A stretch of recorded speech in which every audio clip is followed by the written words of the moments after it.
नमस्कार, आपण पाहत आहे भांडा फोड न्यूज. एका दमात भ्रष्टाचारी कोमात. सोशल मीडिया, कर्जबाजारी, गुन्हेगारी, सट्टेबाजी, चोरी, मटका, जुगार, दारू, सावकारशाही, न्यायाच्या प्रतीक्षेत प्रशासन. भांडाफोड न्यूज. एका दमात भ्रष्टाचारी कोमात. पुण्यात भयंकर घडलं.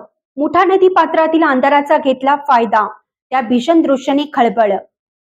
पुण्यातून एक धक्कादायक प्रकार समोर आला आहे. पुण्यातील भिडे पुलाजवळील नदीपात्रात पुन्हा एकदा भयानक घटना घडली आहे. गेल्या काही दिवसातील ही दुसरी घटना आहे.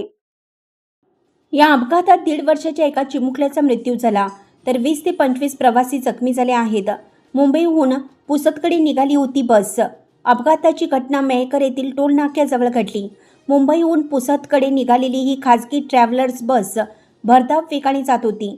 चालक आणि क्लीनर दोघेही मोबाईलवर व्हिडिओ रील बनवत असल्याचं सांगितलं जात आहे. याच नादात बसचे नियंत्रण सुटलं आणि ती रस्त्यावर पलटी झाली. बस अचानक पलटी झालेल्या बसला मागून येणारी एक 4 चाकी वाहन देखील बसला येऊन धडकते. यामुळे 4 चाकी वाहनाचे मोठे नुकसान झाले.